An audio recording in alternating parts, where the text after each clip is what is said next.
السلام عليكم ورحمة الله وبركاته. إن الحمد لله نحمده ونستعينه ونستغفره ونعوذ بالله من شرور أنفسنا ومن سيئات أعمالنا. من يهده الله فلا مضل له ومن يضلل فلا هادي له. وأشهد أن لا إله إلا الله وحده لا شريك له وأشهد أن محمدا عبده ورسوله صلى الله تعالى عليه وعلى آله وصحبه وسلم تسليما كثيرا. أما بعد، فأعوذ بالله من الشيطان الرجيم. ومن يبتغي غير الإسلام دينا فلن يقبل منه وهو في الآخرة من الخاسرين. সম্মানিত দিনী ভাতৃমণ্ডলী, আল্লাহ রাব্বুল আলামিনের প্রশংসা এবং প্রিয় নবী সাল্লাল্লাহু আলাইহি সাল্লামের উপর সালাত ও সালামের পর আজ বৃহস্পতিবার 16ই রবিউল আউয়াল 1446 হিজরি মোতাবেক 19 সেপ্টেম্বর 2024 আমাদের বিষয়ভিত্তিক আলোচনা গত সপ্তাহে ছিল ইসলাম ভঙ্গকারী বিষয় সম্পর্কে 5টি বিষয়। বাকি আরও 5টি বিষয় রয়েছে। আজকে ইনশাআল্লাহ তাআলা সেই বিষয়গুলি নিয়ে আলোচনা করব। গত সপ্তাহে বলেছি যে সেগুলিকে ইসলাম ভঙ্গকারী বলতে পারেন, ঈমান ভঙ্গকারী বলতে পারেন, আবার তাওহীদ ভঙ্গকারী বা বিনষ্টকারী বলতে পারেন, যাতে ইসলাম নষ্ট হয়ে যায়, ঈমান নষ্ট হয়ে যায় আর তাওহীদ নষ্ট হয়ে যায়। ইসলাম আর ঈমান যখন একসাথে নিয়ে এসে বর্ণনা করবেন তখন পৃথক পৃথক অর্থ হবে। ইজাজতামা ইফতারাকা, ইবনে তাইমিয়া রাহিমাহুল্লাহ বলছেন। অন্য আলোচনায় আমার আছে এই পার্থক্যগুলি, বিস্তারিত আলোচনা। সংক্ষেপে বলে দিই, কারণ অনেকে প্রথম স্তরে রয়েছেন, অনেকের হয়তো শুনেছেন কিন্তু মনে নেই। ইসলাম এবং ঈমান যখন একসাথে আমরা দুটো শব্দ ইসলামিক পরিভাষায় যখন আমরা বর্ণনা করব, তার মানে ইসলামের সম্পর্ক হচ্ছে বাহ্যিক আমলগুলির সাথে। ইসলামের স্তম্ভ কয়টি? 5টি। সবগুলি সম্পর্ক বাহ্যিক আমলের সাথে। কালেমা তৈয়বার সাক্ষ্য প্রদান করা, সাক্ষ্য প্রদান বাহ্যিক আমল। আশহাদু আল্লা ইলাহা ইল্লাল্লাহ ওয়া আশহাদু আন্না মুহাম্মাদান রাসূলুল্লাহ ওয়া আবদুহু ওয়া রাসূলুহু, বাহ্যিক আমল না, প্রকাশ্যে বাচনিক আমল। প্রকাশ হচ্ছে, জানছে লোকে যারা শুনছে, জবানের আমল এটি। 5 ওয়াক্ত সালাত বাহ্যিক আমল, অঙ্গ প্রত্যঙ্গের আমল, বাহ্যিক কর্মের সাথে সম্পর্ক। জাকাত দেওয়া, হ্যাঁ, আর্থিক বা বাহ্যিক আমল, জাকাত দিচ্ছেন, কেউ নিচ্ছে কেউ দিচ্ছে। রমজান মাসের সিয়াম পালন করা বাহ্যিক আমল, রোজা রাখছেন, যেটা বিরত থাকার নাম, বিশেষ বিশেষ কিছু বস্তু হতে, বিষয় হতে। হজ করা বাহ্যিক আমল, অর্থ এবং শ্রম, মেহনত দিয়ে। জি, তো এগুলো সবগুলি ইসলামের সম্পর্ক হচ্ছে বাহ্যিক আমলের সাথে, ইবাদত বন্দেগীর সাথে। ঈমানের সম্পর্ক হচ্ছে আভ্যন্তরীণ আমলের সাথে, অন্তরের সাথে। ঈমান মানে বিশ্বাসের সাথে মেনে নেওয়া। মানুষ মেনে নেয় অন্তর থেকে, বিশ্বাস করে অন্তর থেকে, তারপর সেটার স্বীকৃতি প্রদান করা। এজন্য ঈমানের স্তম্ভ কয়টি? 6টি। সবগুলি সম্পর্ক হৃদয়ের সাথে। আল্লাহর প্রতি বিশ্বাস, ফেরেশতাদের প্রতি বিশ্বাস, আমানতু বিল মালাইকাতি, কিতাব সমূহের, আসমানি কিতাব সমূহের প্রতি বিশ্বাস, রাসূলগণের প্রতি বিশ্বাস, তারপরে পরকালের প্রতি বিশ্বাস, মরণ থেকে শুরু করে জান্নাত জাহান্নামের যতগুলি স্তর রয়েছে, ভালো মন্দ তকদিরের প্রতি বিশ্বাস। সবগুলি সম্পর্ক হচ্ছে বিশ্বাস এবং মেনে নেওয়া, জি, অন্তরের সাথে। কিন্তু যখন বলবেন শুধু ঈমান শব্দটি বা মুমিন শব্দটি, যখন শুধু ইসলাম বা মুসলিম শব্দটি, তখন ইসলাম বললে ইসলাম ঈমান দুটোই তাতে শামিল। ঈমান বললে ঈমান ইসলাম দুটোই শামিল।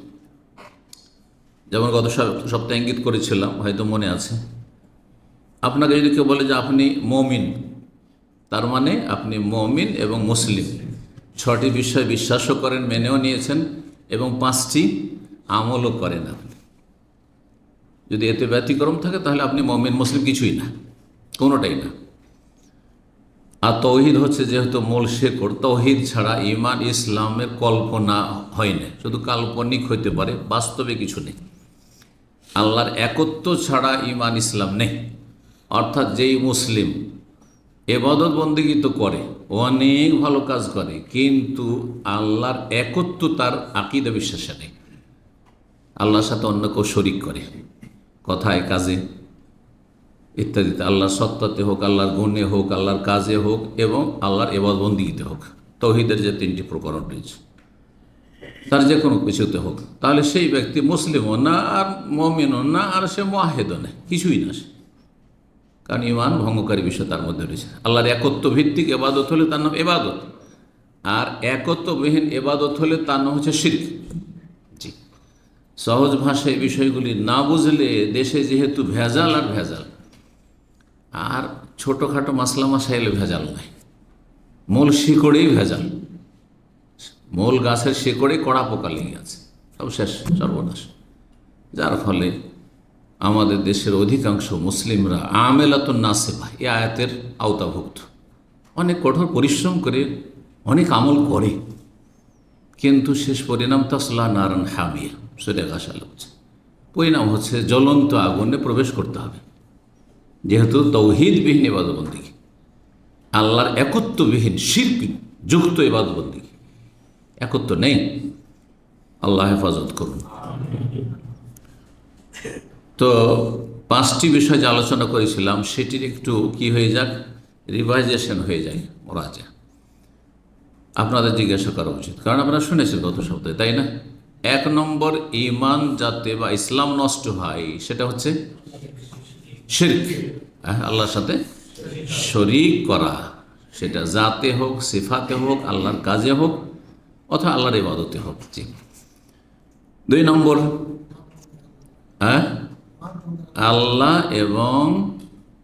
এবং বান্দার মাঝে এমন মাধ্যম ওসিলা সাব্যস্ত করা, মেনে নেওয়া, যাদেরকে আহ্বান করে, যেমন আল্লাহকে পাওয়ার জন্য অলি আউলিয়া গৌস কুতুব আবদাল ছাড়া কোনো উপায় নেই, জান্নাত লাভের জন্য পীর ধরা ছাড়া কোনো উপায় নেই।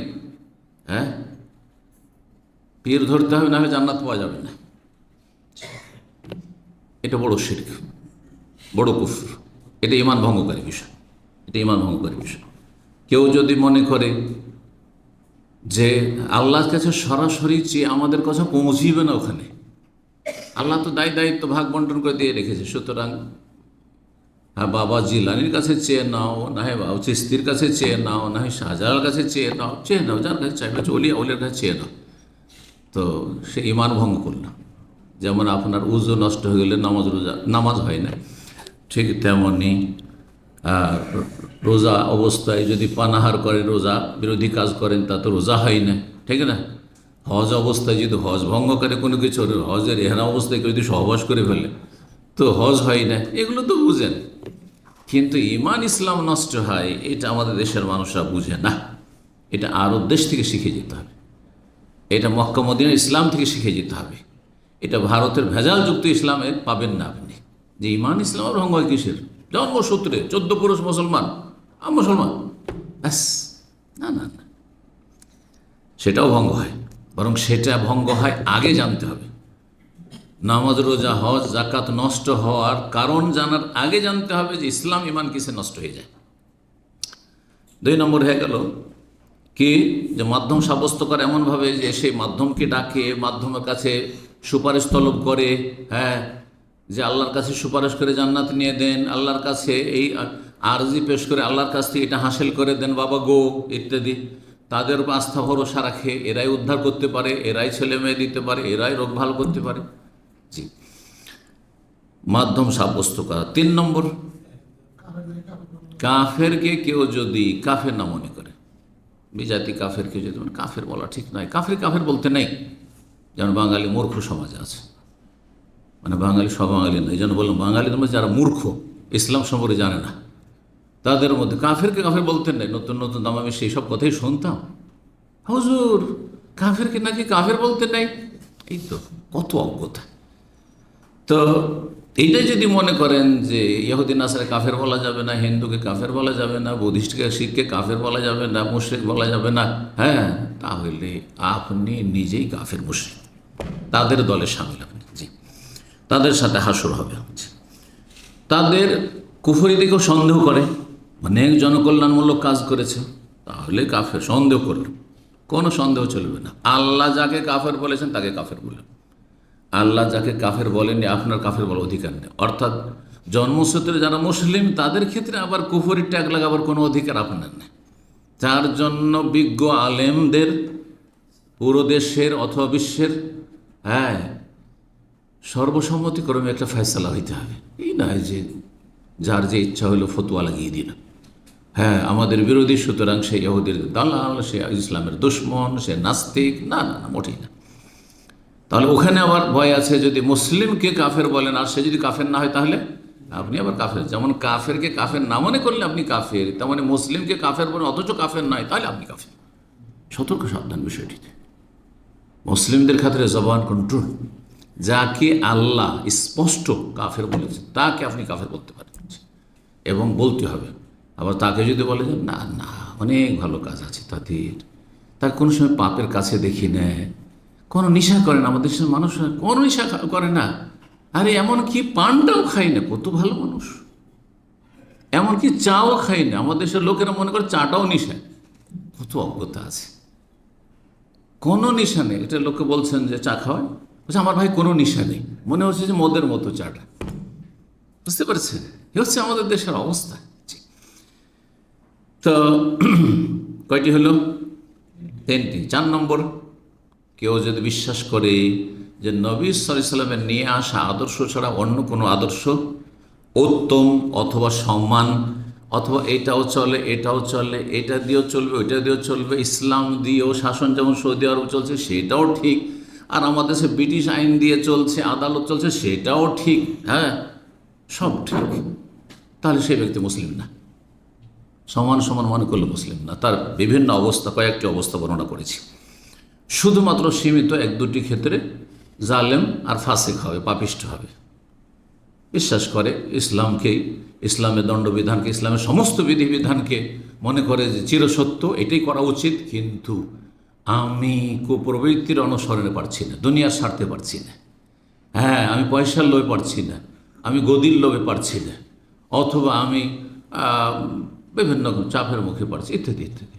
তাই শয়তান পারছেন না তো ইসলামী আইনের বাস্তবায়ন করতে, যারা পারবে তাদেরকে দেন। জি, আল্লাহ বুঝার তৌফিক দান করুন। কয়টি বললাম? হ্যাঁ, 4টি। 5 নম্বর, সেটাও বলেছি, কেউ যদি রাসূলুল্লাহ সাল্লাল্লাহু আলাইহি ওয়াসাল্লামের নিয়ে আসা বিধানের কোনো একটি স্পষ্ট বিধানকে, যেটা প্রমাণিত, সেটা কোরআনে হোক অথবা হাদিসে হোক, জরুরি নয় যে কোরআনই থাকতে হবে, হাদিসেই হয়তো আছে, সুসাব্যস্ত, ইখতিলাফি কোনো মাসলা নাই, সেটাকে যদি ঘৃণা করে, সেটা কি করে?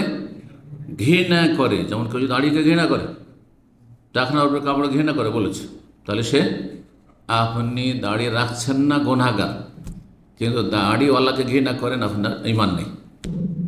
আপনি টাকনার নিচে কাপড় করে বেড়াচ্ছেন, গুনাহগার আপনি, পাপী, কিন্তু টাকনার উপরে কেউ কাপড় রাখলে তাকে মনে করে অভদ্র, অসভ্য, হ্যাঁ, এরা মধ্যযুগের মানুষ, হ্যাঁ, জঙ্গলি, তাহলে আপনি কাফের, মুসলিম না আপনি।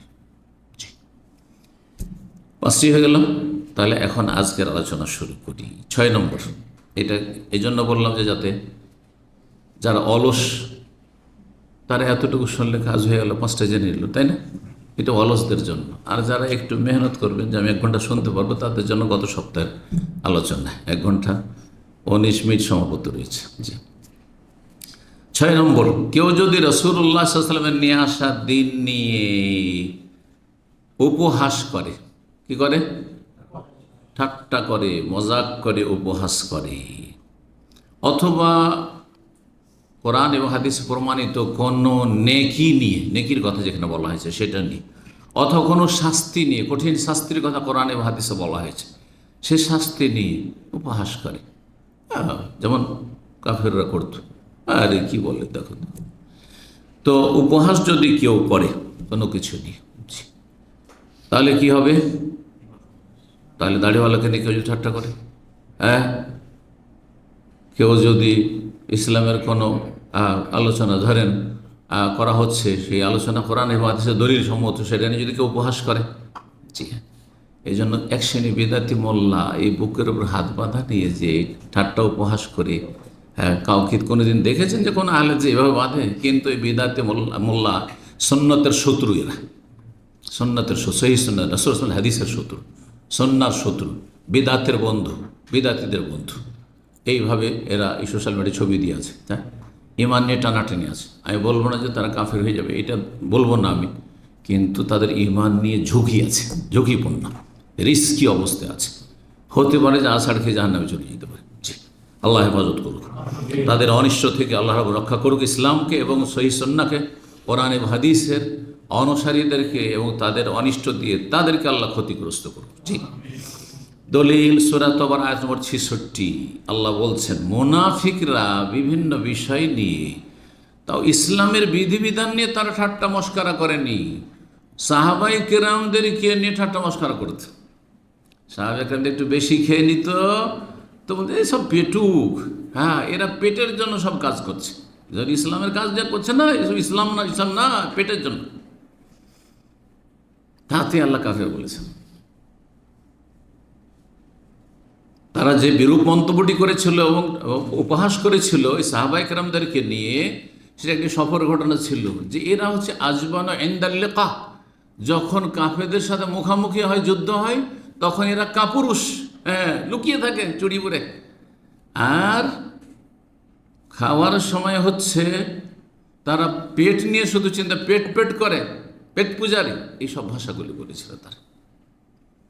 আল্লাহ কোরআনে কারিমে আয়াতে বলে দেয় সূরা তওবা, কারণ সূরা তওবা মানে সূরাতুল মুনাফিকিন, এটা আর একটা দ্বিতীয় মুনাফিকদের সূরা, মানে মুনাফিকদেরই আলোচনা। সূরাতুল ফাযিহা, এতে মুনাফিকদের মুখোশ উন্মোচন করা হয়েছে, মুনাফিকদেরকে অপদস্থ করা হয়েছে একবারে। আল্লাহ বলছেন কুল, হে নবী তাদেরকে বলে, আবিল্লাহি ওয়া আয়াতি ওয়া রাসূলি কুনতুম তাস্তাহজিউন, তোমরা আল্লাহকে নিয়ে এবং তার আয়াত নিয়ে, বিধিবিধান নিয়ে এবং তার রাসূলকে নিয়ে উপহাস করছো, তাস্তাহজিউন, ঠাট্টা মজাক করছো, লা তাতাজিরু, এসে তারা ক্ষমা চাইছিল, ইয়া রাসূলুল্লাহ, আসলে সফরে না একটা বিরক্তি ভাব আছে, একঘেয়েমি আছে, আর ক্লান্তি আছে, সেটাকে হালকা করার জন্য দূরের সফর ছিল, সেই জন্য আমরা এই কথা বলেছিলাম, আসলে মন থেকে বলিনি, হ্যাঁ, সুতরাং মনে কিছু নিয়েন না। এসব কথা যখন তারা বলে, তারা ওজর পেশ করছিল মদিনায় এসে, খবর যখন পৌঁছে গেল যে এই সাহাবী শুনেছিলেন, এসে খবর দিয়ে নবী সাল্লাল্লাহু আলাইহি ওয়াসাল্লাম এইরকম ধরনের বিরূপ মন্তব্য করছে সাহাবায়ে কেরামদের সম্পর্কে আর আপনার সম্পর্কে, সাথে সাথে আয়াত নাযিল হলো, লা তাতাজিরু, কোনো ওজর নেই, কোনো অজুহাত পেশ করেন, সব বাহানা করে লাভ নেই। কাদ কাফারতুম বাদা ঈমানিকুম, তোমাদের এই বাহ্যিক ঈমান নিয়ে আসার পরে তোমরা কাফের হয়ে গেছো। কাদ কাফারতুম, কাফের হয়ে গেছো তোমরা এই কথার মাধ্যমে।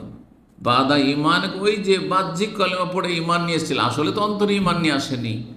তাহলে এখানে তাদের বাহ্যিক ইসলামকে, কলেমা পড়াকে কি বলা হয়েছে? ঈমান। তাহলে বোঝা গেল যে ইসলাম, ঈমান বলে ইসলাম উদ্দেশ্য করা কোরআন হাদিসে প্রমাণিত বহু আয়াত। ইমাম আব্দুর রহমান বিন সাদি রাহিমাহুল্লাহ তাআলা, তিনি আল্লামা শেখ মোহাম্মদ বিন সালেহ উসাইমিনের ওস্তাদ, বিশিষ্ট ওস্তাদ। তিনি আল কাসিমের বড় ইমাম ছিলেন এবং বড় তাফসির রয়েছে তার, খুব গুরুত্বপূর্ণ তাফসিরুস সাদি।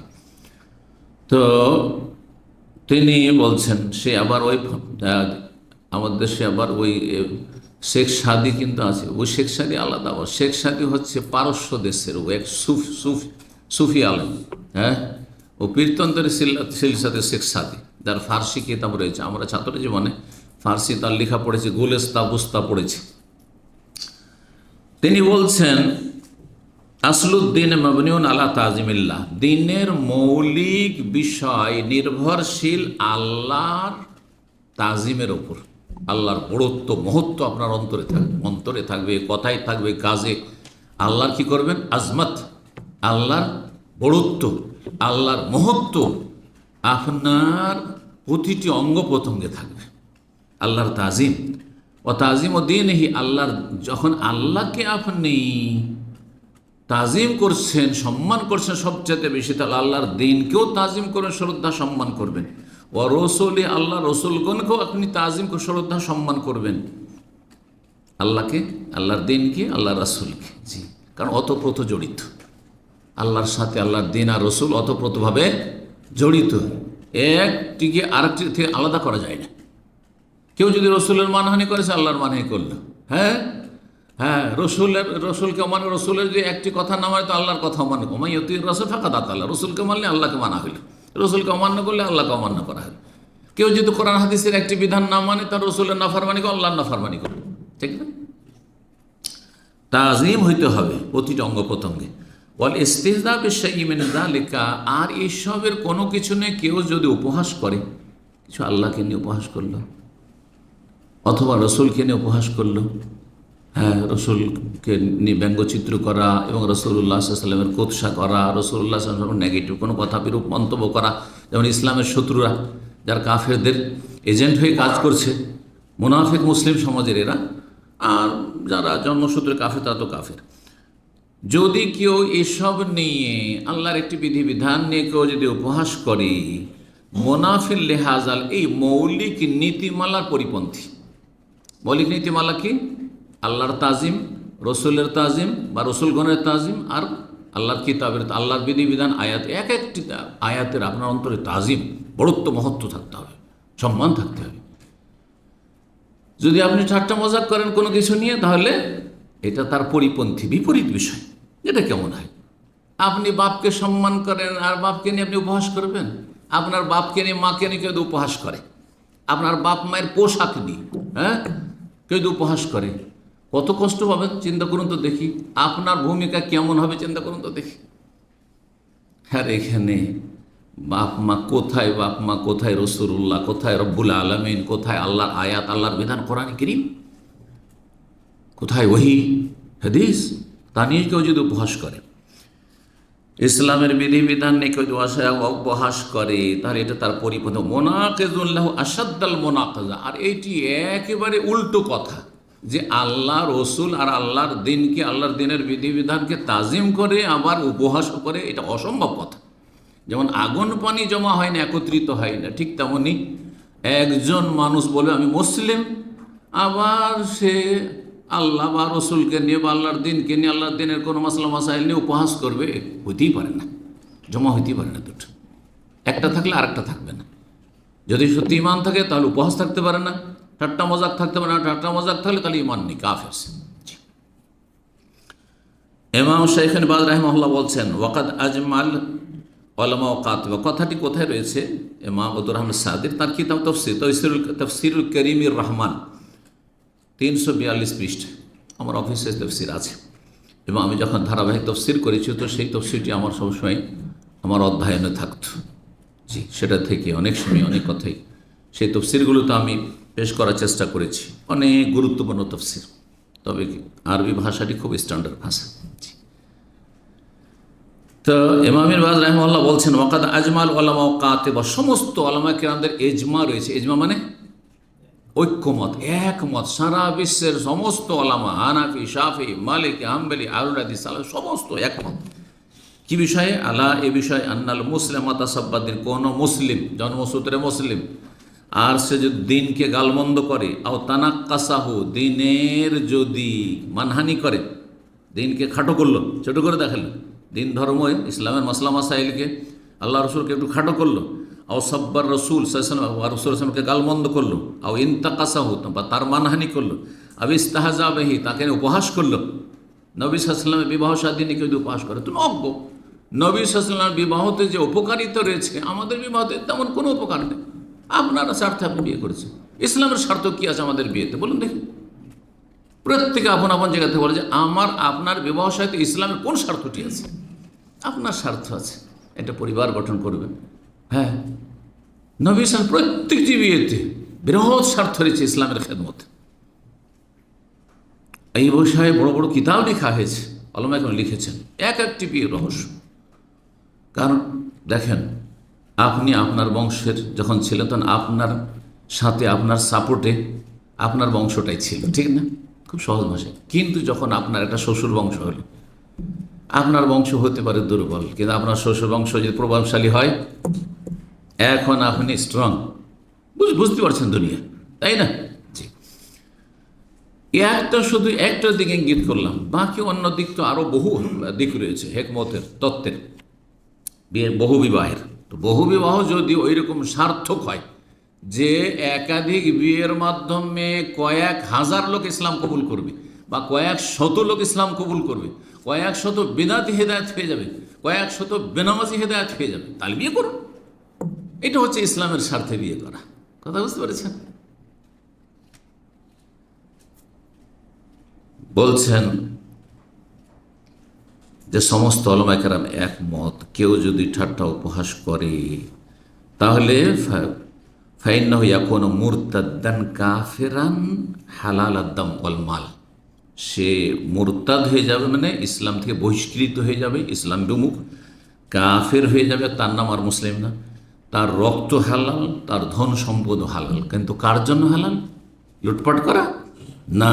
কার জন্য? সরকার। সরকার তার ধন সম্পদ নিয়ে নেবে এবং তাকে মৃত্যুদণ্ড দেবে।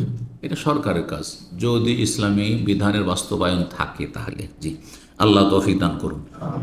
নূরুন আলা দারব যে ধারাবাহিক হেজাতুল কোরআন কারীম, সৌদি আরবের যে ইসলামিক রেডিও রয়েছে রিয়াদ, তার যতগুলি ইসলামিক প্রোগ্রাম তাতে পেশ করা হয় সবগুলি কিন্তু কিতাবের আকারে এসছে, পুস্তকে বড় বড় অনেকগুলি খণ্ডে। প্রথম খণ্ডে 139 পৃষ্ঠা রয়েছে। 7 নম্বর ঈমান ভঙ্গকারী বিষয় হচ্ছে সেহের। সেহের মানে জাদু না দুয়া তাবিজ? সেহের মানে জাদু যদি বলেন তো সবার মনে একটা ঘৃণা হবে, ঠিক না? কিন্তু বেদাতি সমাজে সেহের মানে হচ্ছে দোয়া তাবিজ।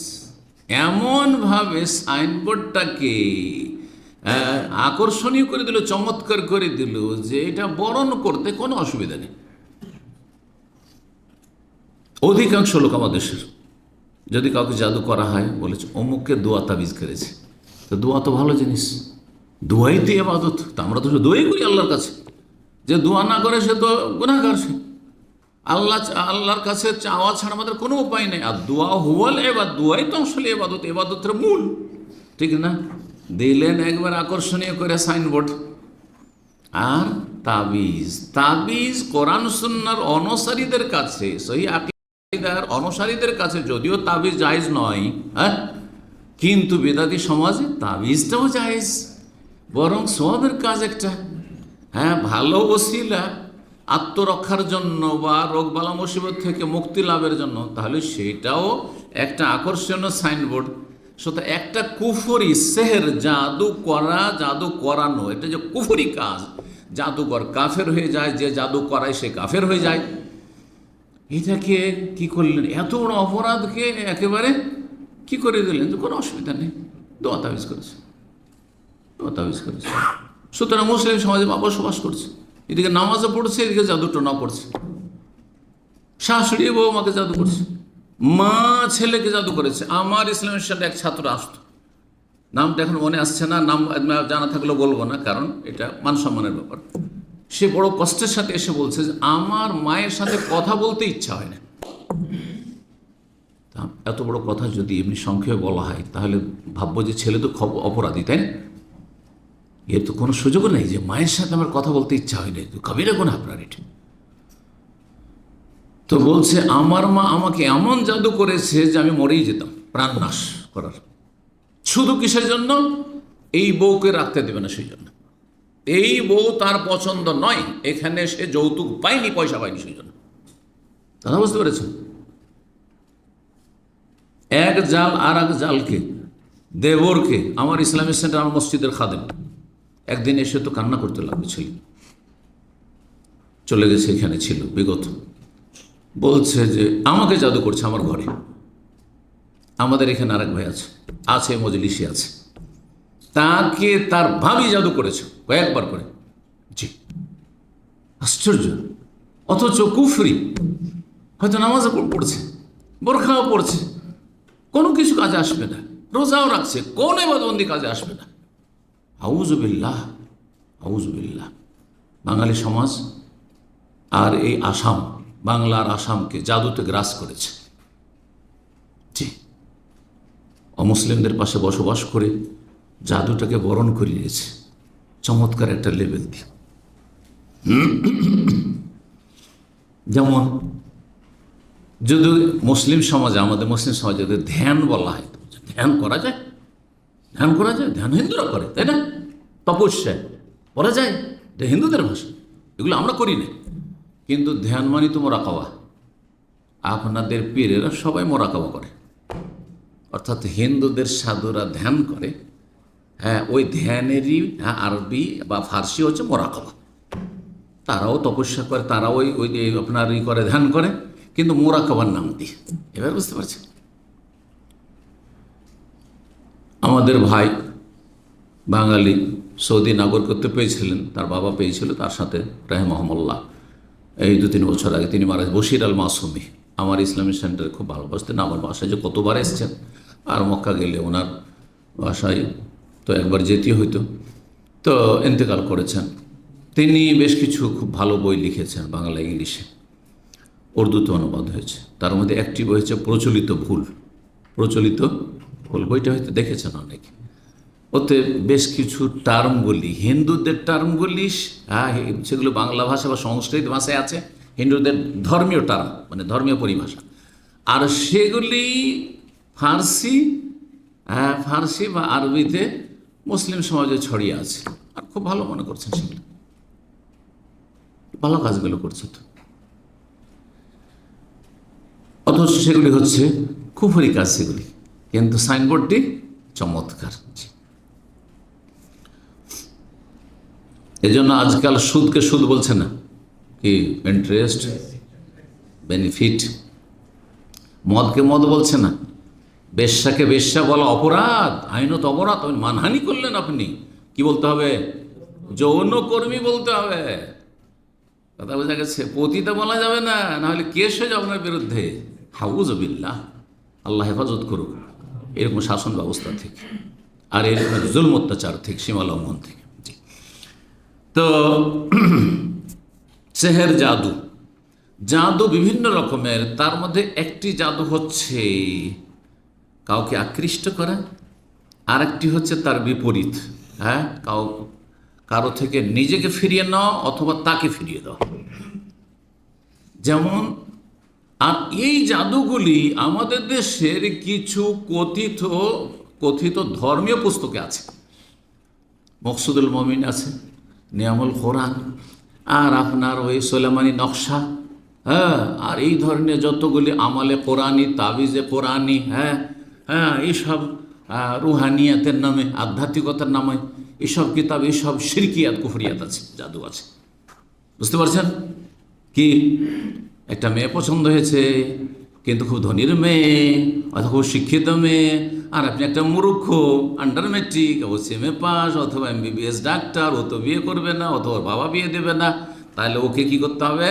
বা ওর বাবা মাকে আকৃষ্ট করতে হবে, তার জন্য সেহের, জাদু, তদবির। আউযুবিল্লাহ। আবার এর বিপরীত, একটা মেয়ের জন্য আপনার ছেলে পাগল হয়ে গেছে, অথবা একটা ছেলের জন্য আপনার মেয়ে পাগল হয়ে গেছে, এখন তো উধাও হয়ে যাবে, পালিয়ে যাবে বাড়ি থেকে, মান সম্মানের ব্যাপার, এ তো বাণিজ্য ডুবিয়ে দেবে, তখন একে ফিরাইতে হবে, এই মেয়েকে বা এই ছেলেকে ফিরাতে হবে। সার্ফ, একে সার্ফ বলা হয়, ফিরানোকে সার্ফ বলা হয়। আর আত্মন আকৃষ্ট করা, এগুলি সবগুলি হচ্ছে জাদু, এই সবগুলি হচ্ছে জাদু, কুফরি। যতই সাইনবোর্ড চমৎকার হোক না কেন, এগুলো হচ্ছে কোরআনি আমল। আবার নেয়ামল কোরআন, নাউজুবিল্লাহ, নামটা কত বড়, হ্যাঁ, অবিচারমূলক নাম। কোরআনের নিয়ামত না এটি জাহান্নামের নিয়ামত? এগুলো আমাদের দেশে 30 বছর আগে, এখন বেদাতি সমাজে আছে, কিন্তু 30 বছর আগে আপনাদের ঘর বাড়িতেও বিয়ে শাদী লাগলে নতুন বউকে গিফট করা হইতো।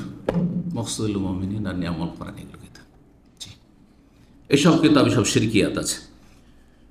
সেহের জাদুর কথা বলছিলাম, এতে ঈমান ভঙ্গ হয়ে যায়। কোরআন কারীমের দলিল সূরা বাকারা আয়াত নম্বর 102, এই একটি লম্বা আয়াতে দুইবার করে জাদুকে কুফর বলা হয়েছে এবং জাদুকে কাফের বলা হয়েছে। আল্লাহ বলছেন, ওমা ইউআল্লিমানি মিন আহাদিন হাত্তা ইয়াকুলা ইন্নামা নাহনু ফিতনাতুন ফালা তাকফুর। হারুত আর মারুতকে আল্লাহ মানব জাতির পরীক্ষার জন্য পাঠিয়ে দিলেন।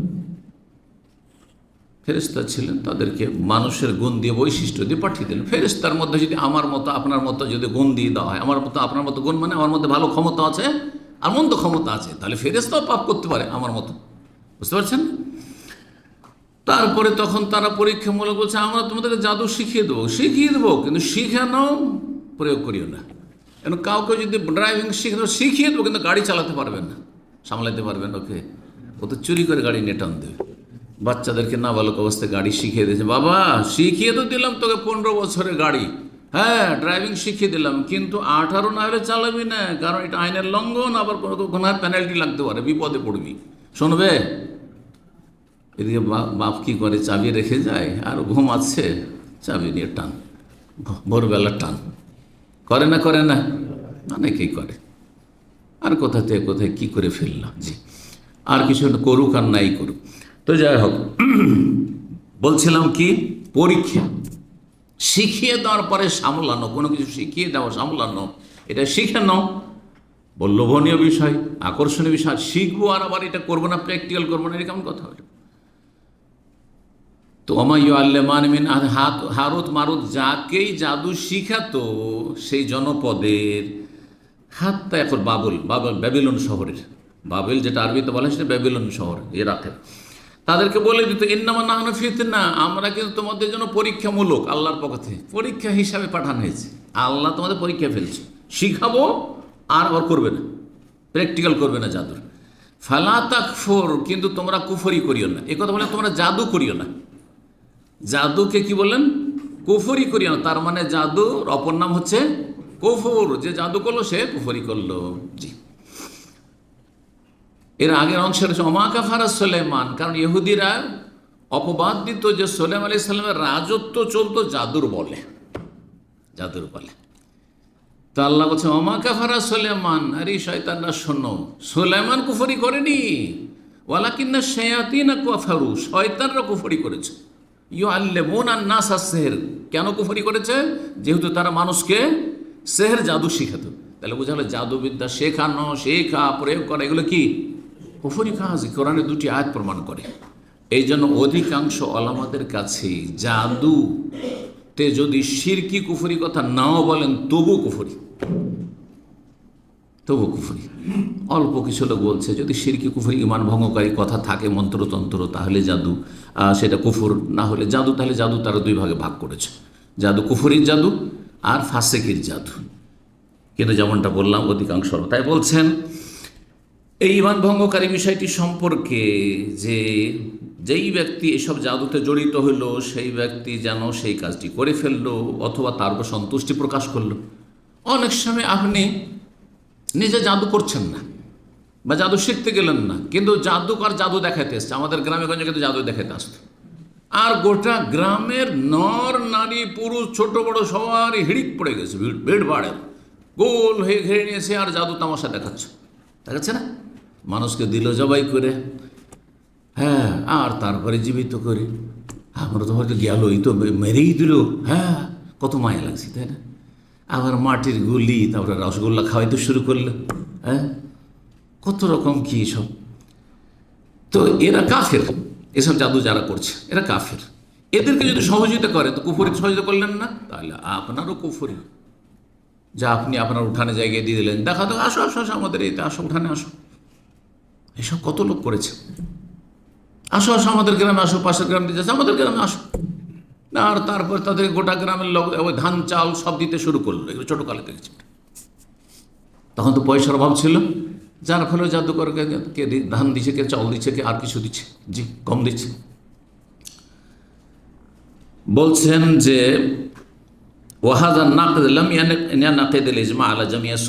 এই জাদু মেলা ধরনের আছে, সবগুলি জাদুর ধরন কাফের, এর ওপর ওলামারা একমত হননি, তবে অধিকাংশ ওলামাদের মত হচ্ছে যে কোনো জাদু হচ্ছে কুফরি। একদল শুধু একটা ছোট্ট দল বলছেন ওলামাদের যে না, কিছু কিছু ধরন আছে জাদুর বা প্রকরণ আছে সেগুলি কুফরি নয়, সেগুলি ফাসিক। ফাইজা ফাআলা সাহির মা হুয়া কুফরুন, কুফরি কাজ যদি জাদুকর করে তাহলে কাফের। যেমন কেউ যদি কোরআনের মানহানি করে, কোরআনকে উল্টো করে লিখে উল্টো করে পড়ে, কোরআনকে লিখে রক্ত দিয়ে, মাসিকে রক্ত দিয়ে, আউযুবিল্লাহ। এই তাবিজ বানায়, জি তাবিজ বানায়, এরকম মোল্লা মেলা মোল্লা আছে। কিন্তু কোরআনকে লিখে নাউজুবিল্লাহ পেশাব পায়খানার কালি দিয়ে, জি এসব যারা করে তারা কাফের, কারণ সে কোরআনের মানহানি করল। এদের ক্ষেত্রে এজমা রয়েছে। এইরকমই কেউ কুফরি মন্ত্রতন্ত্র হিন্দুদের দেবদেবীর নাম নিয়ে অথবা গায়রুল্লাহর নাম নিয়ে আমাদের অঞ্চলে পায়ের খুর, যে এর গরুর পায়ের খুর এক ধরনের ঘা হইত। ওটা যারা কৃষি কাজ করেছে, গরু পুষেছে, তারা জানে, ছোটোকালে দেখেছি।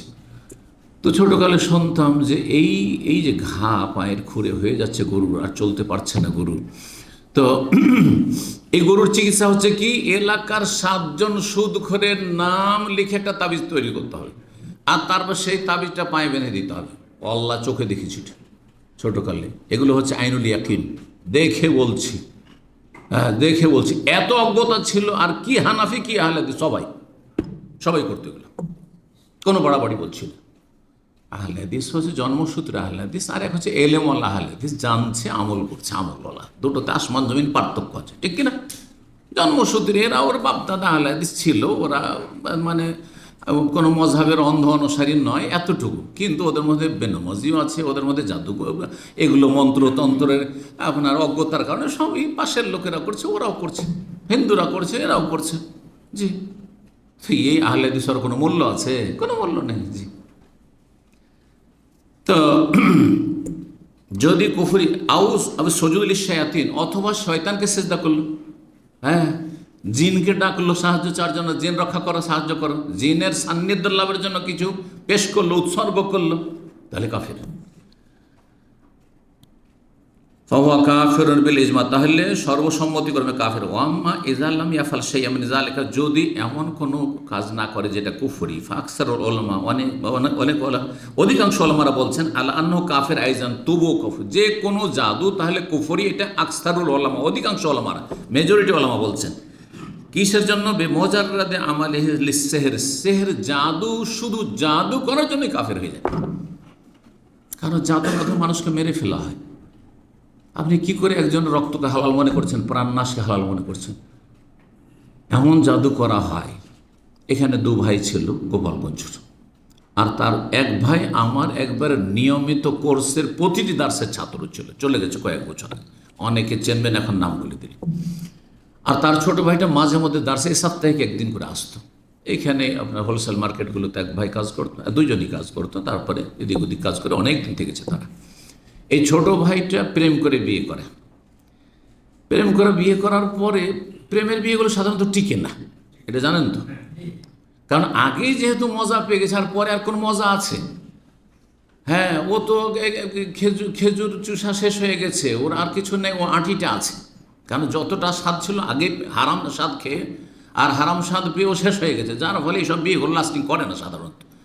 ইল্লামান রাহিমাল্লাহ, যদি আল্লাহর কোনো বিশেষ রহমত থাকে, যে চলো আল্লাহর খাস রহমত, সেটা আলাদা বিষয়। তো এখন ওর নিজে ওই ছেলেটি বলছে, তোমার অবস্থা এরকম কেন, তুমি পাগলের মতো ঘুরে বেড়ায় মার্কেটে জোহর থেকে আসর ঘুরে বেড়ায়।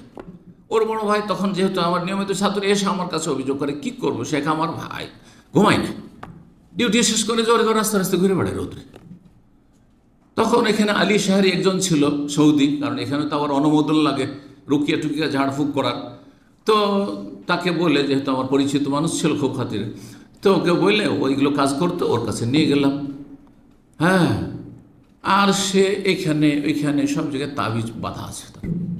তাবিজ কে দিয়েছে? বলছে গহরডাঙ্গা বড় যে কওমি দেওবন্দি মাদ্রাসার শাইখুল হাদিস দিয়েছে, আর তাতে লেখা আছে জিলানের নাম, চিস্তির নাম, আর দেওবন্দের বড় বড় হুজুর কেবলাদের নাম। চিন্তা করুন, তাহলে কোরআন হাদিসের তাবিজের নামে শিরকি তাবিজও দেওয়া হচ্ছে। জি, তো কি বলছিলেন? একে জাদু করা হয়েছিল, সেহর করা হয়েছিল। কে জাদু করেছে? যখন ওর শাশুড়ি জানতে পারলো যে আমার মেয়ে তো এভাবে বিয়ে হয়ে গেল, এখন যদি ছেড়ে দেয় তো অন্য কেউ তো বিয়ে করবে না, কারণ এর সাথে প্রেম করে বিয়ে করেছে, তাহলে জানতে পারলো তার বিয়ে হবে না, সেকেন্ড ম্যারেজ। আর এই ছেলেটি আবার মাঝখানে কখনো হয়তো সম্পর্কের অবনতি হয়েছে, তখন বলেছে আমি আরেকটা বিয়ে করবো, আরেকটা বিয়ে করবো। বলছে বিয়ে করবি? হ্যাঁ বিয়ে করবি, তোর বাসায় মিটিয়ে দেবো। বাসা মিটানো বুঝেন, যেন বিয়ে করে বন্ধ করে দেবো। ওকে জাদু করিয়েছে, হ্যাঁ জাদু করেছে। এটাকে জাদু বলে কি বলে? দোয়া তাবিজ করেছে, দোয়া তাবিজের কুফরি করেছে। এবার বুঝতে পারছেন তাহলে? তো এমন জাদু করেছে যেটা প্রাণনাশের জাদু, মানে পাগল করে দেওয়া। পাগল হয়ে গেছে, মরে যায়নি, ভাগ্য ভালো। তারপরে সে টিকতে পারেনি, এই তার সমস্যার কারণে দেশে চলে যেতে হয়েছে।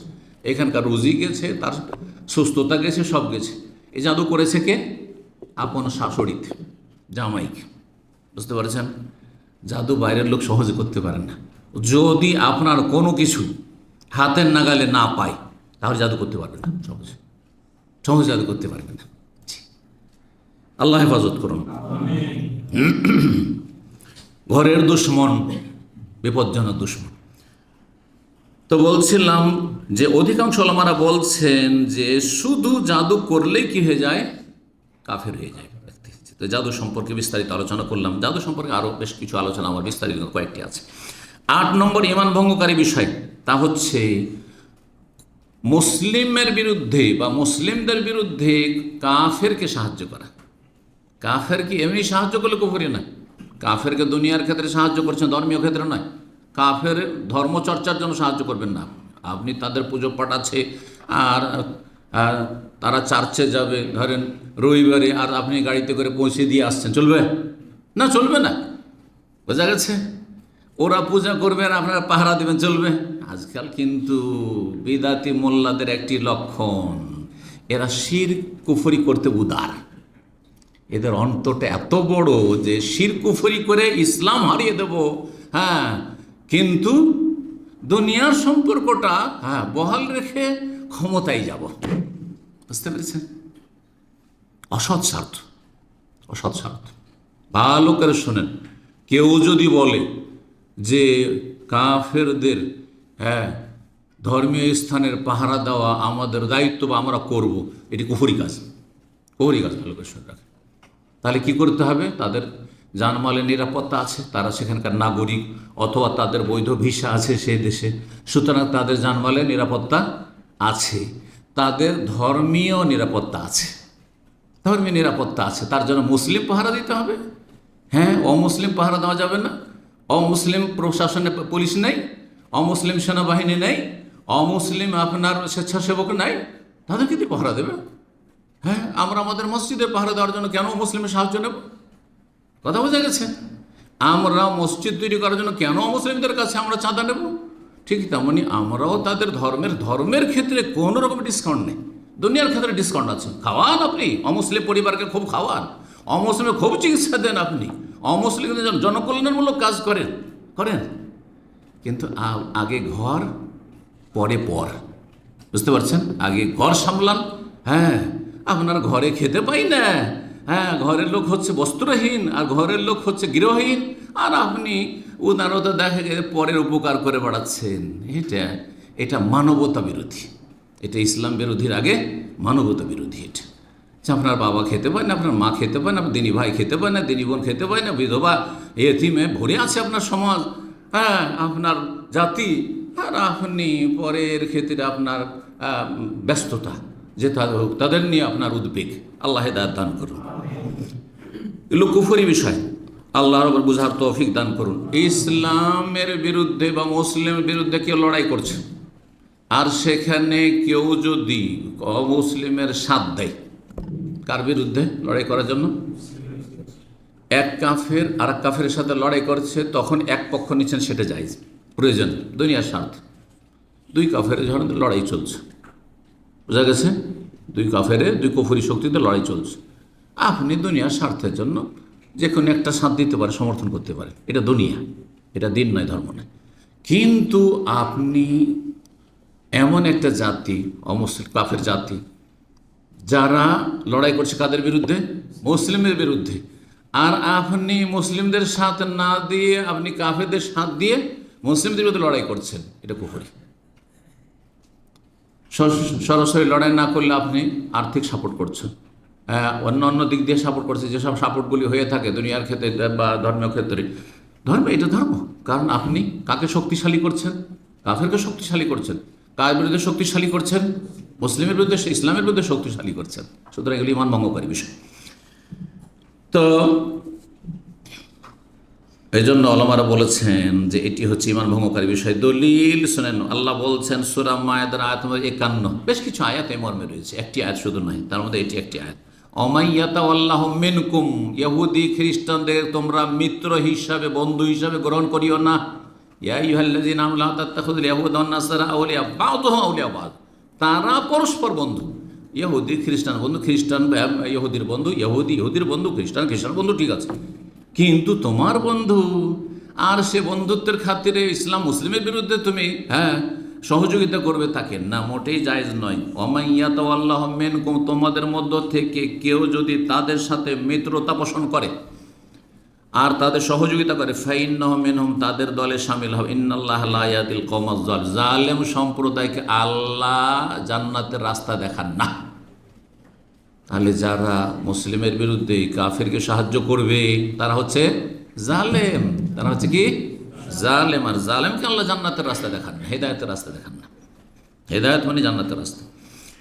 ইমাম তাবরী রাহমাহুল্লাহ, ইবনে জারির তাবরী, তফসির তাবরী, খুব প্রাচীন তফসির, এবং অনেকগুলি খণ্ড, 20-এর বেশি খণ্ড রয়েছে, মোটামোটা খণ্ড ছেপে আছে। তাতে বলছেন লা ইয়াত্তাখিযুল মুমিনুনা আল কাফিরিনা আউলিয়া মিন দুনিল মুমিন, এই আয়াতের তফসির সূরা আল ইমরান আয়াত নম্বর 28। মুমিনরা কখনো কাফেরকে যেন বন্ধু হিসাবে গ্রহণ না করে। মুমিনকে বাদ দিয়ে, মুসলিমকে বাদ দিয়ে কাফেরকে বন্ধু হিসাবে গ্রহণ করে। মুসলিমকে আপনি রুমমেট হিসাবে রাখতে পারবেন, কিন্তু মুসলিমকে রাখলেই তো নামাজ পড়বে রে, ঝামেলা আছে, এ তো ডিস্টার্ব করবে, ফজরে উঠাবে, এতে এটা হালাল এটা হারাম এইসব বলবে, সুতরাং চল অমুসলিমকে রুমমেট বানা। জি, বিমানে টানাটানি। আল্লাহ বলছেন কোন মুসলিম, কোন মুমিন মুসলিম কাফিরকে যেন বন্ধু হিসাবে গ্রহণ না করে, মিন দুনিল মুমিন, মুমিনকে বাদ দিয়ে।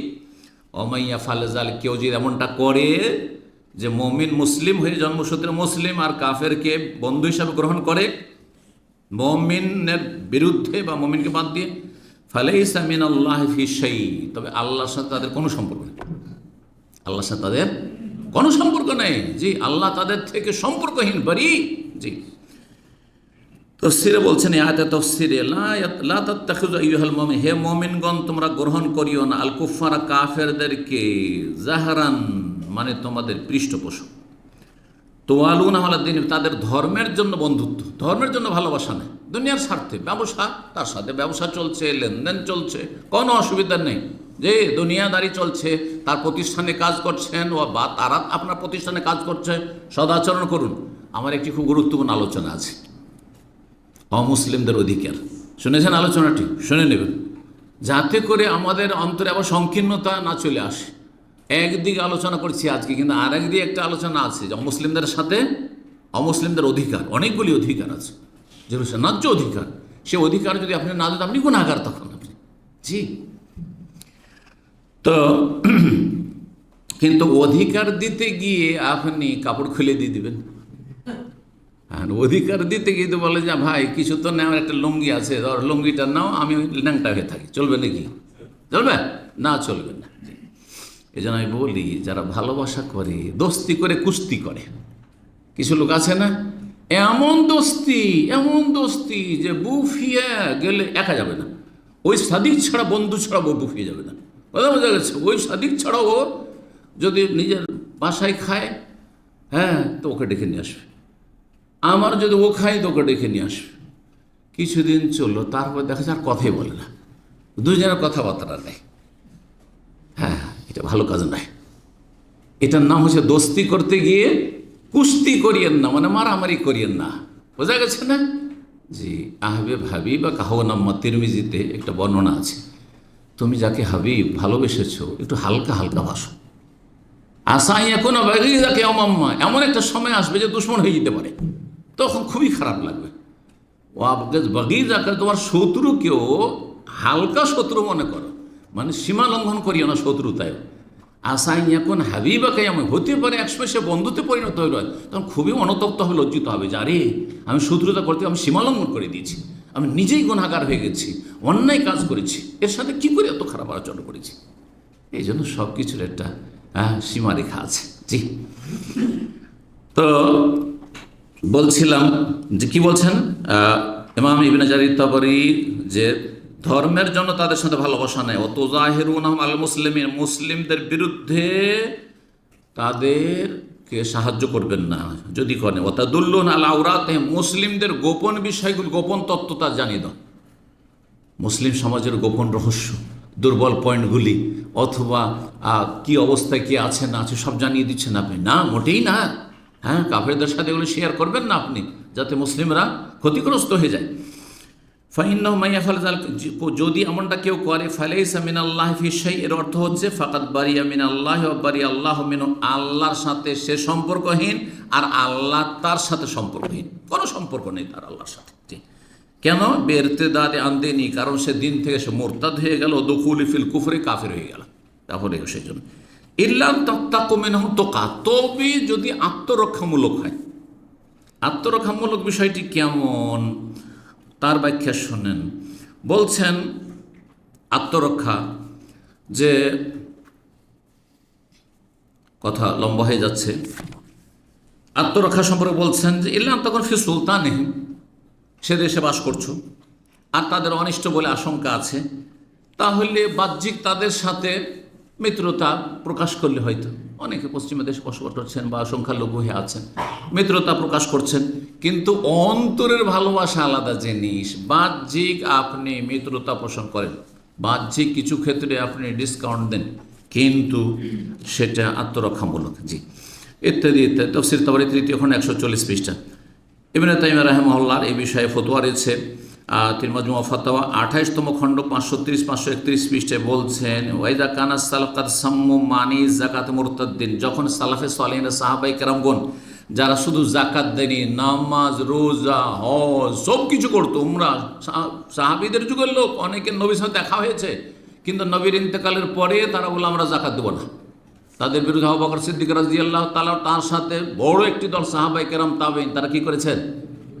জেহাদ করেছেন। এসব বেদুইনদের মুরতাদ হয়ে গেছিল, যাকাত বাদ দিয়েছিল তারা, মা কাউনি ইয়াসুমুন, অথচ তারা রোজা রাখতো, ওয়াসাল্লু, নামাজও পড়তো, ওয়ালাম ইয়াকুন ইউকাতিলুন জামাতাল মুসলিমিন, তারা মুসলিমদের বিরুদ্ধে লড়াই করেনি, শুধু বলেছিল আমরা শুধু কি করব না, যাকাত দেব না। ফাকাইফা বিমান সারা মা আদা ইল্লাহ ওয়া রাসূল, কেউ যদি আল্লাহ ও রাসূলের দুশমনের সাথ দিয়ে দেয় আর মুসলিমদের বিরুদ্ধে কাতাল, মুসলিমকে খুন করে, মুসলিমের খুনে যেন আপনার কোনো সম্পর্ক না থাকে। আজকাল তো খুব সহজ মনে করে নিয়েছে, খুন করা বিষয় এত সহজ হয়ে গেছে যে কোনো ব্যাপারই না মানুষকে খুন করা। আউযু বিল্লাহ, এটা মুসলিম দ্বারা অসম্ভব। যদি সত্যি মুসলিম হয়, সত্যি মুসলিম হোক, কারে মুসলিম যদি হয়, তো একজন মুসলিমের রক্তে, এক ফোঁটা রক্তের সাথে সামান্য কোনো সম্পর্ক না থাকে, পরামর্শের সম্পর্ক, দিক নির্দেশনা পরামর্শ সম্পর্ক অথবা সহযোগিতার সম্পর্ক, কোনো রকম সম্পর্ক যেন না থাকে, এই সারা ইঙ্গিতের সম্পর্ক, কোনো সম্পর্ক যেন না থাকে, না হলে জাহান্নামের ঝুঁকি অবশ্যই রয়েছে, এতে কোনো সন্দেহ নেই।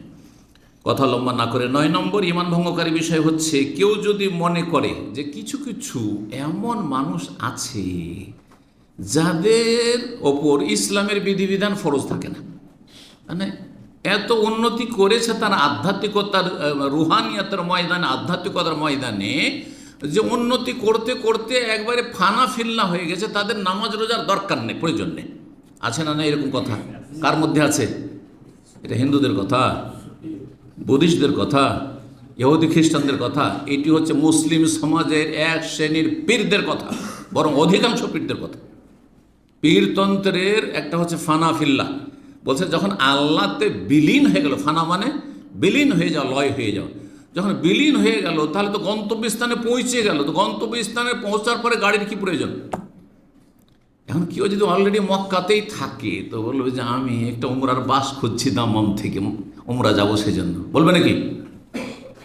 এইসব যুক্তিতে, শয়তানি যুক্তিতে তারা মুক্তি খুঁজেছে, বুঝতে পারছেন না?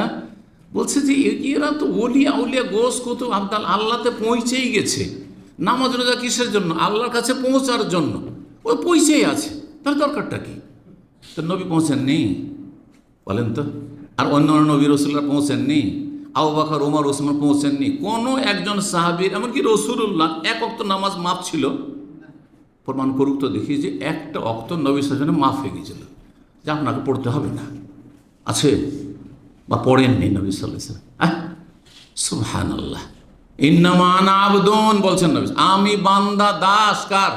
ফাকুলু বলো আব্দুল্লাহ ওয়া রাসূলি, আল্লাহর বান্দা, আল্লাহর দাস, আল্লাহর গোলাম। আমি আল্লাহর গোলামি ছাড়া কোনো উপায় নেই। আমি আল্লাহর রহমত না হলে নাজাত পাবো না জাহান্নাম থেকে।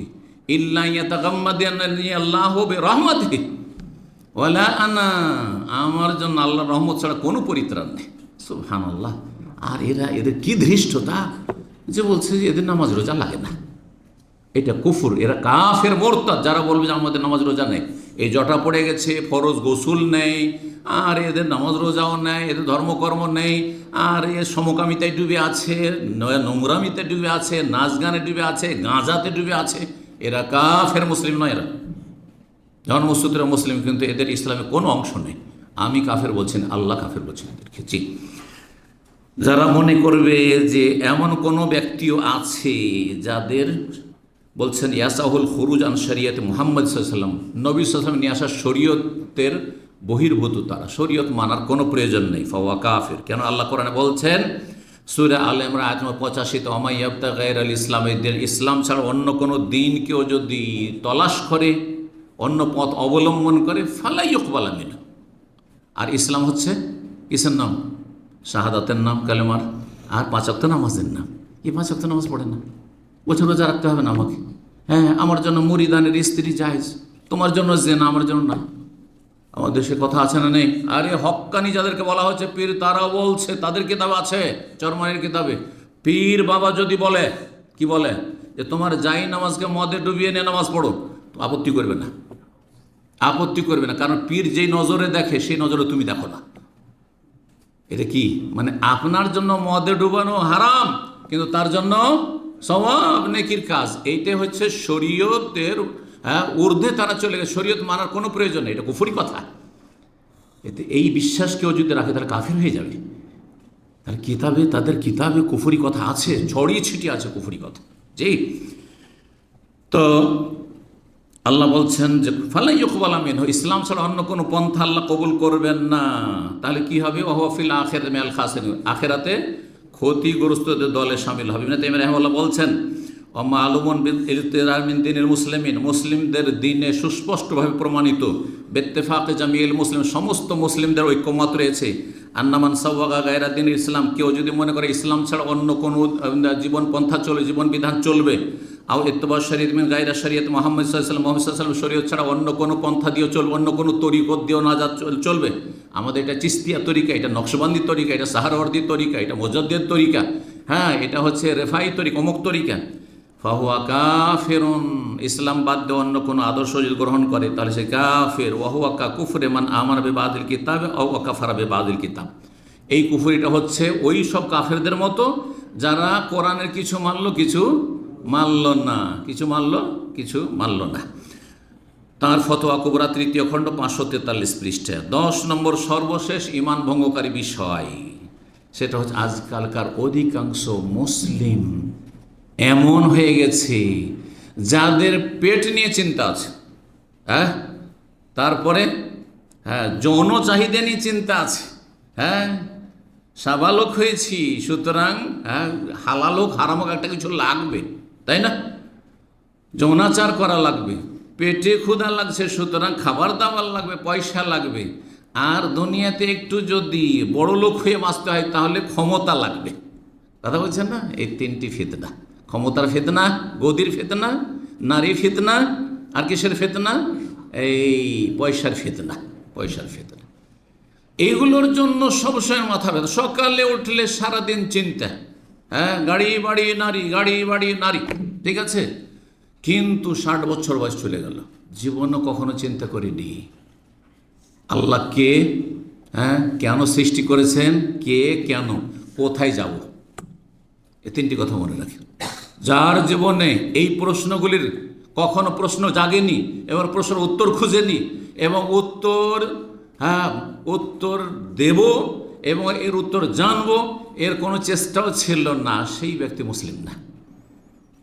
হ্যাঁ, আল্লাহ কে, হ্যাঁ, বা কে সৃষ্টি করেছেন, কে সৃষ্টি করেছেন, আর কেন, আল্লাহ কেন সৃষ্টি করেছেন, কে সৃষ্টি করেছেন? আল্লাহ। কেন সৃষ্টি করেছেন? ইবাদতের জন্য। আর ইবাদত কাকে বলে তাহলে জানতে হবে আর করতে হবে, ঠিক না? আচ্ছা, কোথায় যাচ্ছি? হ্যাঁ, আল্লাহর কাছ থেকে এসেছি, আল্লাহর কাছে যাব। যাওয়ার পরে কি হবে? জান্নাত না হয় জাহান্নাম। হয় জান্নাতে যাব, না হয় জাহান্নামে। এই কথাগুলি যারা জীবনেও চর্চা করেনি তারা মুসলিম না। জীবনে যে ব্যক্তি নামাজ পড়লো না, জীবনে রোজা রাখলো না, জীবনে হজ জাকাত করলো না, হ্যাঁ, তাহলে তাদের সম্পর্কে কী বলবেন? সব চিন্তা আছে কিন্তু আখেরাত বলে কোনো চিন্তা নেই। ওরা মুসলিম থাকে না, মুসলিম থাকে না।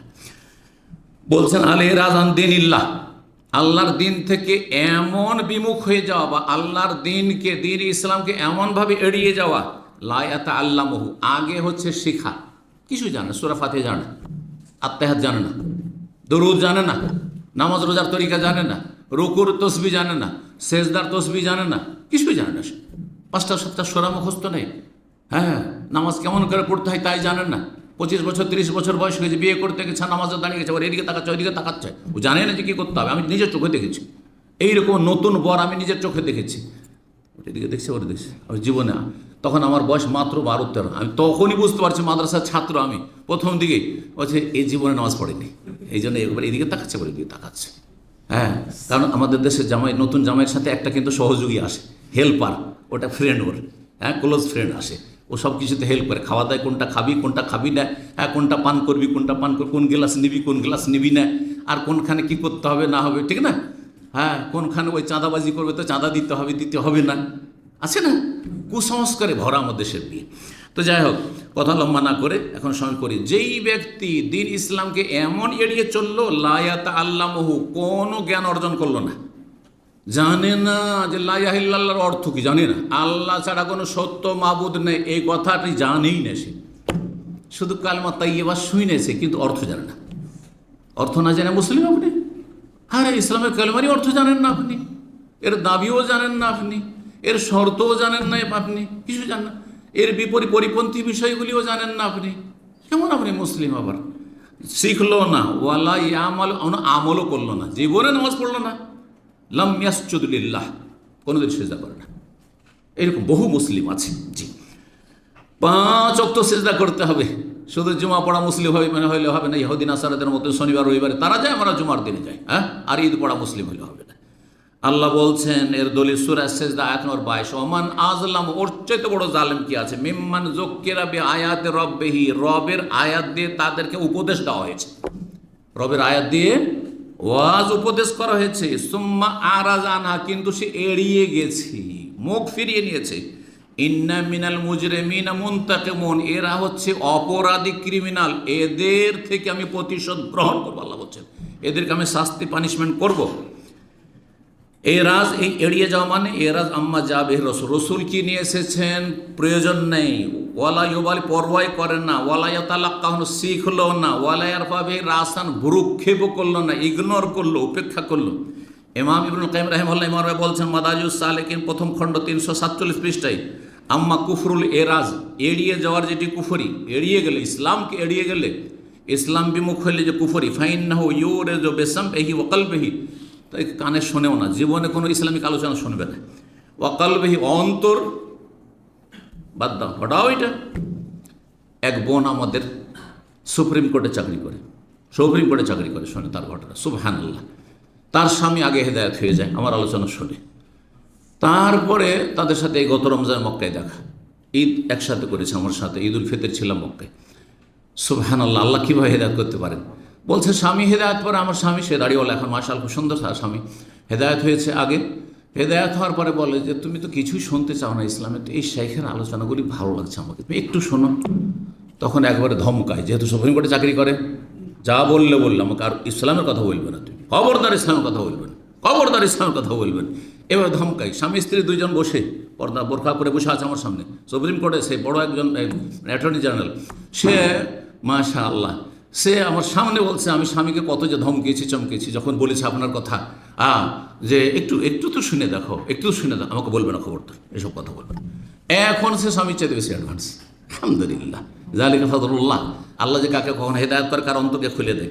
কিন্তু এই অবস্থায় যদি থেকে যেত, হ্যাঁ, শুনবেও না, অন্তর থেকে এড়িয়ে চললো, আনির রসুল থেকে রসুলকে এড়িয়ে চললো, লায়সাদ্দেক বিশ্বাসও নেই, ওয়ালাইকাজ মিথ্যা মনে করেন না, মিথ্যা মনে করেন না। ঠিক আছে, যারা হুজুররা করছে ওগুলো হুজুরদের কাজ, হ্যাঁ, আমার প্রয়োজন নেই। ওয়ালাইউ আলিহে ওয়ালাইউ আদিহে, বন্ধুত্ব রাখে না আর দুশ্মনীও রাখে না। দুশ্মনী রাখলে তো আর একটা কুফুরি হইতো। দুশ্মনীও রাখে না নবীর সাথে, ইসলামের সাথে, কিন্তু পালন মোটেই করে না। ওয়ালাইউসকি এলা মাজা বিহে আলবাত্তা, কর্ণপাত করল না যে কি এসেছে আমাদের জন্য, গাইডলাইন কি, কোথায় যাব, কি করব, আমার লাইফটা কেমন হওয়া উচিত, কোনো পরোয়া করল না। সেটা হচ্ছে কুফরুল এরাজ, এড়িয়ে যাওয়ার কুফরি। আল্লাহ বোঝার তৌফিক দান করুন এবং জাহান্নামের পথ থেকে রক্ষা করুন। ঈমান ভঙ্গকারী সমস্ত বিষয়গুলিতে আল্লাহ আমাদেরকে যেন হেফাজতে রাখেন, আমাদের আগামী প্রজন্মকে কিয়ামত পর্যন্ত আল্লাহ যেন হেফাজতে রাখেন। যারা তৌহিদের ওপর আছে, আল্লাহ তৌহিদের ওপর আমাদেরকে প্রতিষ্ঠিত রাখেন। আমাদের আগামী প্রজন্মকে কিয়ামত পর্যন্ত আল্লাহ তৌহিদ সুন্নাহর উপর কায়েম রাখেন এবং নামাজি করে আল্লাহ যেন রাখেন। রব্বে জালনি মুকিমাস সালাতি ওয়া মিন যুররিয়াতি রব্বানা ওয়া তাকাব্বাল দুআ ওয়াজনবনি ওয়া বানিয়া ওয়া না'বুদাল আসনাম। এই দুটি দোয়া ইব্রাহিম আলাইহিস সালাম, আল্লাহ শিরক থেকে, কুফরি থেকে বাঁচায় এবং বেনামাজি হওয়া থেকে বাঁচায়। আল্লাহ আমাদেরকে কবুল করুন। ওয়া সাল্লাল্লাহু সাল্লাম আলা নবিয়িনা মুহাম্মদ ওয়া আলা আলিহি ওয়া সাহবিহি আজমাইন।